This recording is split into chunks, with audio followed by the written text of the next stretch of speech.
Hello guys, ഇവിടുത്തെ വിശേഷങ്ങളുടെ പുതിയൊരു എപ്പിസോഡിലേക്ക് എല്ലാവർക്കും സ്വാഗതം.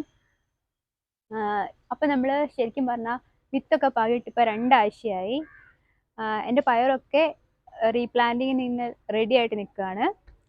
അപ്പോൾ നമുക്ക് എങ്ങനെ അത് ഗ്രോ ബാഗിലേക്ക് റീപോർട്ട് ചെയ്യണമെന്ന് കണ്ടിട്ട് വരാം. വിശദമായിട്ടുള്ള വീഡിയോ ആണ്, സ്കിപ്പ് ചെയ്യാതെ കണ്ടോണം. നമ്മൾ ആദ്യമേ ട്രൈക്കോഡർമയുടെ ഒരു സൊല്യൂഷൻ ഉണ്ടാക്കി അതിലേക്ക് നമ്മുടെ സാപ്ലിങ്സ് മൊത്തം മുക്കി ഒരു 10 തൊട്ട് 20 മിനിറ്റ് വരെ വയ്ക്കുക. ഒരു 1 to 2 ഗ്രാം ഓഫ് ട്രൈക്കോഡർമ 1 ലിറ്ററിൽ മിക്സ് ചെയ്താൽ മതിയാവും.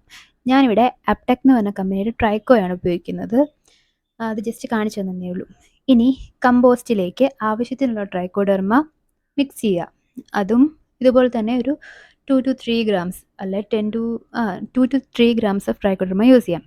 അതിനകത്തേക്ക് നമ്മൾ ആവശ്യത്തിന് വെള്ളം ഒഴിച്ച് പുട്ടുപൊടി കുഴയ്ക്കുന്ന പാകത്തിന് കുഴച്ചെടുക്കണം. കാരണം ട്രൈക്കോഡർമ ഒരു കാരണവശാലും ഡ്രൈ ആയിട്ടുള്ള സോയിലിൽ അല്ല ഡ്രൈ ആയിട്ടുള്ള കമ്പോസ്റ്റിലോ നമ്മൾ മിക്സ് ചെയ്യാൻ പാടില്ല.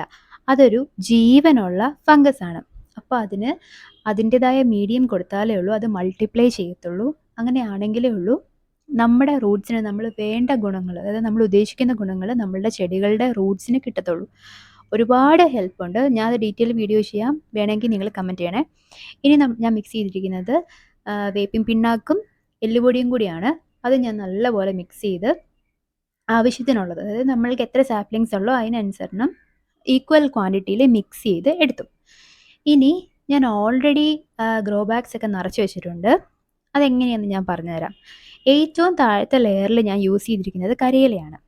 അത് കഴിഞ്ഞ് നമ്മൾ ഓൾറെഡി ഇവിടെ ഉണ്ടാക്കിയ കരിയില കമ്പോസ്റ്റ് അതിന് മുകളിലേക്ക് ഇട്ട് കൊടുത്തു. അതിനുശേഷം നമ്മൾ സാധാരണ നമ്മളുടെ ഫാമിൽ, അതായത് നമ്മളുടെ ഗാർഡനിൽ യൂസ് ചെയ്യുന്ന ഗാർഡൻ സോയിലാണിത്.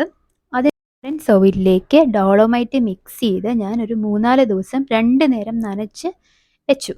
അങ്ങനെയാണ് ഞാൻ എൻ്റെ റീപോർട്ടിങ്ങിന് വേണ്ടിയിട്ടുള്ള ഗ്രോ ബാഗ് പ്രിപ്പയർ ചെയ്തെടുത്തിരിക്കുന്നത്. ഡീറ്റെയിൽ ആയിട്ട് മനസ്സിലായല്ലോ. ഇനി ഞാൻ അതിലേക്ക് നമ്മളിപ്പോൾ മിക്സ് ചെയ്തെടുത്ത വേപ്പിൻ പിണ്ണാക്കും എല്ലുപൊടിയും കൂടെ ഇട്ട് കൊടുത്തു. അതും നമ്മളുടെ നേരത്തെ പ്രിപ്പയർ ചെയ്ത് വെച്ച ആ മിശ്രിതത്തിലേക്ക് നല്ലപോലെ ഇളക്കി യോജിപ്പിച്ചു. ഇനി പറയാൻ വിട്ടുപോയൊരു കാര്യം, ഞാൻ ഇതിനിടയ്ക്ക് പച്ച ചാണകം നേർപ്പിച്ച് അതിൻ്റെ തെളിനീര് ഇടയ്ക്കിടയ്ക്ക് ഒഴിച്ചു കൊടുത്തിരുന്നു കേട്ടോ. അങ്ങനെ മിക്സ് ചെയ്ത് ഒരാഴ്ചയായിട്ട് ഞാൻ മിക്സ് ചെയ്ത് സൂക്ഷിച്ചിരുന്ന പാകപ്പെടുത്തി എടുത്തതാണ് ഈ ഗ്രോ ബാഗിൽ നമ്മൾ യൂസ് ചെയ്യാൻ പോകുന്ന പോട്ടിംഗ് മിക്സ്. ഇനി നമ്മൾ ഓൾറെഡി ട്രൈക്കോഡർമ ഇട്ട് വെള്ളം ഒഴിച്ച് പുട്ടുപൊടിക്ക് കുഴക്കുന്ന പോലെ കുഴച്ചെടുത്ത് വെച്ചിരുന്ന കമ്പോസ്റ്റ് ഉണ്ടല്ലോ, ആ പോട്ടിംഗ് മിക്സ് അതായത് ഞാനൊരു ഗ്രോ ബാഗിൽ 2 സാപ്ലിങ്സ് ആണ് നടാൻ ഉദ്ദേശിക്കുന്നത്, 2 പയർ ചെടികൾ. അപ്പം ഞാൻ ഒരു ഗ്യാപ്പിൽ 2 പയർ ചെടികൾക്കുള്ള കുഞ്ഞ് സ്പേസ് എടുത്തിട്ട് അതിനകത്തേക്ക് നമ്മൾ ട്രൈക്കോഡർമ മിക്സ് ചെയ്ത പോട്ടിംഗ് മിക്സ് ഇട്ട് കൊടുത്തു. കാരണം അതിൻ്റെ റൂട്ടിൽ, അതായത് നമ്മൾ വെക്കുന്ന ചെടികളുടെ റൂട്ടുമായിട്ട് ഈ ട്രൈക്കോഡർമ കോണ്ടാക്റ്റിൽ വന്നാൽ മാത്രമേ ഉള്ളൂ നമ്മൾ ഉദ്ദേശിക്കുന്ന ഫലം കാര്യമായിട്ട് ഇത് നമ്മുടെ പ്ലസ് സാപ്ലിങ്സിന് കിട്ടത്തുള്ളൂ. അപ്പോൾ നമ്മൾ അതേ കണക്കിന് വേണം ഇത് യൂസ് ചെയ്യാൻ വേണ്ടി. അങ്ങനെ നമ്മളുടെ ട്രൈക്കോഡർമയുള്ള കമ്പോസ്റ്റുമായിട്ട് റൂട്ട്സ് കോണ്ടാക്റ്റിൽ വരുന്ന രീതിയിൽ നമ്മൾ ആ പയർ ചെടികളെ പ്ലാൻ ചെയ്തെടുക്കുക. നല്ലപോലെ മണ്ണിട്ട്, അതായത് ആ കമ്പോസ്റ്റ് വേണം ആ റൂട്ട്സിന് ചുറ്റും വരാൻ വേണ്ടി. അതിനുശേഷം ബാക്കി ചുറ്റിനും മണ്ണിട്ട് അത്യാവശ്യം ഉറപ്പിച്ച് വയ്ക്കുക. ഇനി ശ്രദ്ധിക്കേണ്ട വേറൊരു കാര്യം, ഞാൻ പറഞ്ഞ പോലെ തന്നെ ട്രൈക്കോഡർമ ഫംഗസ് ആണ്, അതിന് ജീവനുണ്ട്. അതുകൊണ്ട് തന്നെ അതിനധികം വെയിലിൽ അത് വേഗം നശിച്ചു പോകും, അതിന് മൾട്ടിപ്ലൈ ചെയ്യാൻ പറ്റത്തില്ല. അതുകൊണ്ട് നമ്മൾ ഇത്രയൊക്കെ ചെയ്തതിന് ശേഷം ഞാനിവിടെ യൂസ് ചെയ്തിരിക്കുന്നത് കൊന്നപ്പത്തലിൻ്റെ ഇലയാണ്. എന്തെങ്കിലും ഇലകൾ വെച്ച് നമ്മൾ നന്നായിട്ട് പൊതയിട്ട് കൊടുക്കണം, അത് നന്നായിട്ട് മൂടി കൊടുക്കണം. എന്നാൽ മാത്രമേ ഉള്ളൂ അതിനൊരു തണുപ്പ് കിട്ടത്തുള്ളൂ, എന്നാലേ ഉള്ളൂ ട്രൈക്കോഡർമയ്ക്ക് വളരാൻ പറ്റത്തുള്ളൂ. ട്രൈക്കോഡർമ ഒരുപാട് യൂസുള്ള കാര്യമാണ്. നമ്മളുടെ റൂട്ട്സിന് പെട്ടെന്ന് വളരാനും നമ്മളുടെ പ്ലാന്റ്സ് വേറൊരു സ്ഥലത്തേക്ക് മാറ്റി വയ്ക്കുമ്പോൾ അതിനൊരു ഷോക്ക് ഉണ്ടാകും. അപ്പോൾ അത് അതിൻ്റെ വളർച്ചേനെ ബാധിക്കും. അതിനൊക്കെ ഓവർകം ചെയ്യാൻ വേണ്ടി, അതിൽ നിന്നൊക്കെ പ്ലാന്റ് വേഗം വളരാൻ വേണ്ടി ഹെൽപ്പ് ചെയ്യുന്നൊരു മിശ്രിതമാണ് ഈ ട്രൈക്കോഡർമയെ പറ്റി ഞാൻ ഡീറ്റെയിൽ ആയിട്ട് ചെയ്യണമെങ്കിൽ ഒന്ന് കമൻറ്റ് ചെയ്താൽ മതി, നമുക്ക് A to Z കാര്യങ്ങൾ പറഞ്ഞുതരാം.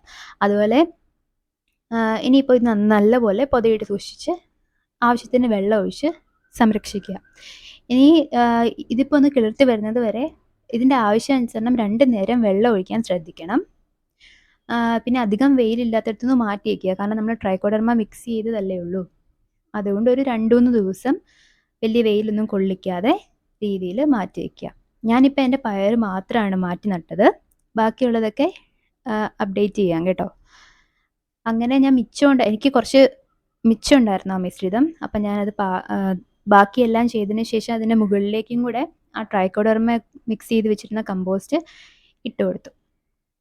അങ്ങനെയാണ് അതിന് ശേഷമാണ് ഞാൻ എല്ലാത്തിനും കൊന്നപ്പത്തലിൻ്റെ ഇല വെച്ച് പൊതയിട്ട് കൊടുത്തത്.